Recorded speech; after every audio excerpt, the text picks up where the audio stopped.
সবচেয়ে সহজভাবে চিকেন বিরিয়ানি রান্না করব। আসসালামু আলাইকুম, আমন্ত্রণ রইল আজকের রেসিপিটি দেখার জন্য। আশা করছি কাছে দূরে সবাই অনেক বেশি ভালো আছেন। এর চেয়ে সহজভাবে আর চিকেন বিরিয়ানি রান্না যেন হয়ই না।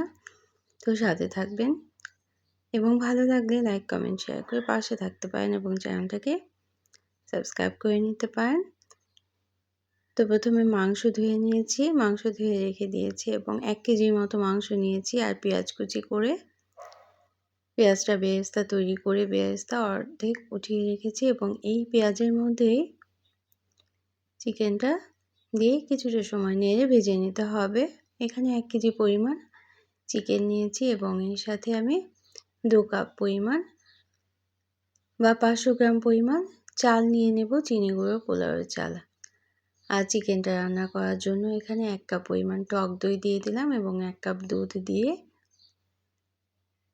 আর সহজভাবে রান্না করার জন্য বাজারে কেনা প্যাকেটে বিরিয়ানি মশলা নিয়েছি। এখানে বিরিয়ানি মশলাটা দিয়ে এবং 1 কাপ দুধ আর 1 কাপ দই দিয়ে পেঁয়াজ কুচির মধ্যে পেঁয়াজ বেরেস্তার মধ্যে চিকেনটাকে রান্না করে নিতে হবে। এবং ঝালের পরিমাণটা ব্যালেন্স করার জন্য আমি আরও 1 টেবিল চামচ পরিমাণ শুকনো মরিচের গুঁড়ো দিয়ে দেবো। এটা দিলে কি হবে, এটা খুব সুন্দর একটা কালার আসবে বিরিয়ানির মধ্যে এবং ঝালের পরিমাণটাও ঠিকঠাক হয়ে যাবে। এখন খুব ভালোভাবে নেড়ে ভাজা ভাজা করে নিতে হবে এবং তেলের উপর উঠে আসলে তারপর চিকেন উঠিয়ে রাখতে হবে এবং যে পরিমাণ দুধ দিলাম এবং দই দিলাম এটা দিয়েই কিন্তু চিকেনটা অনেকটাই কুক হয়ে যাবে। তো আমি আরও সামান্য পরিমাণ পানি পরে দেব। প্রথমেই কিন্তু খুব বেশি পানি দেওয়া যাবে না, তাহলে মাংসগুলো খুব বেশি ফুলে যেতে পারে। তা এখন এই মশলার মধ্যে চিকেনটা খুব ভালোভাবে নেড়ে রান্না করে নিতে হবে। এভাবে করে রান্না করে নেওয়ার পর আমি ঢেকে রাখবো। 10 মিনিট ঢেকে রাখার পর অনেকটাই কিন্তু দুধ এবং দইয়ের পানিটা শুকিয়ে আসবে।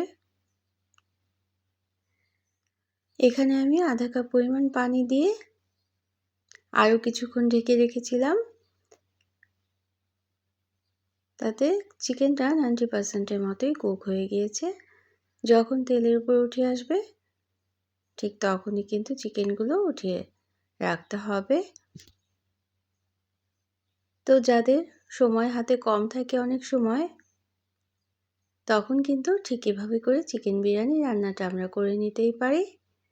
ঘরে মশলা যারা তৈরি করতে অনেক ঝামেলা মনে করেন, তারাও এভাবে করে নিতে পারেন, অনেকটাই টেস্টি হয়ে যায় এই চিকেন বিরিয়ানি রান্নাটা।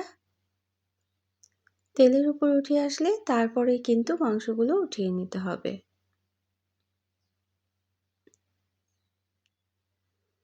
তো আজকে আমি আলাদাভাবে পোলাও রান্না করে বিরিয়ানিটা রান্না করব না। যে মশলাটা রয়ে গেল এই মশলার মধ্যেই আমি চাল প্রথমে ধুয়ে রেখেছিলাম, ধুয়ে ভালোভাবে 10 মিনিট ভিজিয়ে রেখেছিলাম। ভিজিয়ে রাখা চালটা স্ট্রেন করে নিয়েছি। তো চিকেনগুলো সবগুলো উঠিয়ে নিলাম। এখানে 500 গ্রামের মতো চাল আছে, 500 গ্রাম অর্থাৎ 2 পোয়া চাল বা 250 গ্রাম 250 গ্রাম করে 2 কাপ চাল এই মশলার মধ্যেই ভালোভাবে কষিয়ে নিতে হবে। কিছুটা সময় নেড়েচেড়ে কষিয়ে নেওয়ার পর তারপর আমরা গরম পানি দিয়ে দেব। এখানে 1 লিটার গরম পানি দিয়ে দিয়েছি। গরম পানি দিয়ে চালটা কুক হওয়ার জন্য রেখে দিতে হবে। তো এইভাবে করে রান্না করলে আলাদা করে কিন্তু রান্না করে নেওয়ার কোনো ঝামেলাই থাকে না। তো এখন অপেক্ষা করতে হবে যাতে চালটা ভালোভাবে কুক হয়ে যায় এবং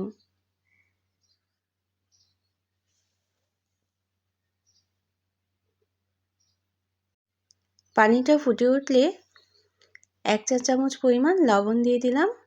অবশ্যই পানিটা কিন্তু দেখে তারপর লবণটা কতটুকু লাগবে সেটা বুঝে দিতে হবে। প্রথমেই কিন্তু খুব বেশি লবণ দেওয়া যাবে না, যেহেতু আমাদের মাংস রান্না করার সময় আমরা লবণ দিয়েছিলাম। এজন্য পানিটা একবার মুখে দিয়ে জিভে দিয়ে দেখে নিতে হবে যে লবণ কতটুকু লাগবে।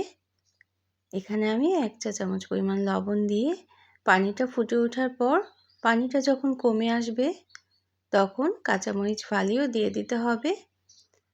এভাবে করেই পানিটা কমে আসবে।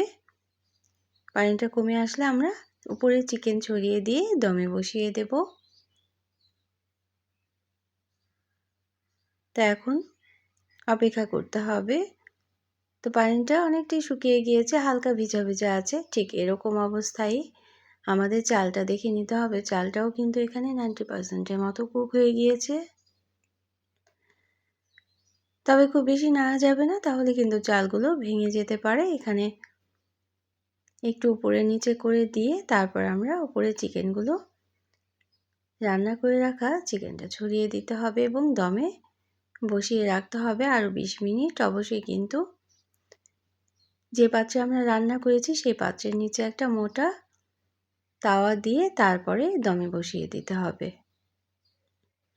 তো এই পর্যন্ত যারা দেখলেন, একটা লাইক দিতে ভুলে গিয়েছেন, অবশ্যই একটা লাইক দিয়ে দিতে পারেন এবং প্রয়োজনে কমেন্ট করতে পারেন এবং শেয়ার করতে পারেন ফ্রেন্ডস অ্যান্ড ফ্যামিলির সাথে। আর যারা প্রথম ভিজিট করছেন তারা চাইলে চ্যানেলটাকে সাবস্ক্রাইব করে বেল বাটনটাকে একটা প্রেস করে রাখবেন, তাহলে নোটিফিকেশন পেয়ে পরবর্তী রেসিপিগুলো দেখে নিতে পারবেন। তা এখন দমে বসিয়ে দেওয়ার পর উপরে অবশ্যই ঘি ছড়িয়ে দিতে হবে। 1 টেবিল চামচ পরিমাণ ঘি ছড়িয়ে দিয়ে তো আমরা আলু ভেজে রেখেছিলাম, সেই আলুটাও উপরে দিয়ে দিলাম। এটা অফ ক্যামেরাতেই আমি আলুটা একটু মোটা সাইজ করে কেটে নিয়ে ভেজে নিয়েছিলাম। তো আমাদের 20 মিনিট পর রান্নাটা কিন্তু একেবারেই শেষের দিকে। সবগুলো চাল কিন্তু খুব সুন্দরভাবে রান্না হয়েছে এবং একটা চালও কিন্তু ভেঙে যায়নি। তো যারা সহজভাবে রান্না করতে চান তারা কিন্তু এভাবে করে রান্নাটা করে নিতেই পারেন। তো আমি এখন পরিবেশন করে নেব এবং উপরে পেঁয়াজ বেরেস্তা ছড়িয়ে দিয়ে পরিবেশন করে নিতে হবে।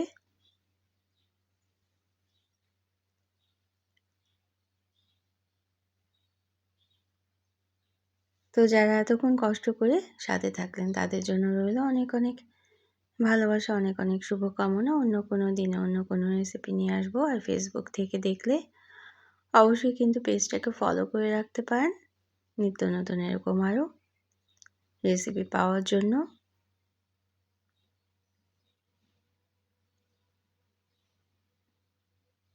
তো এভাবে সহজভাবে কে কে চিকেন বিরিয়ানি রান্না খেতে পছন্দ করেন তাও কিন্তু কমেন্ট করে জানাতে পারেন। তো এভাবে করে আমি পরিবেশন করে নিয়েছি এবং উপরে অবশ্যই পেঁয়াজ বেরেস্তা যে রেখেছিলাম অর্ধেকটা পরিমাণ সেটা কিন্তু ছড়িয়ে দিয়ে দেব।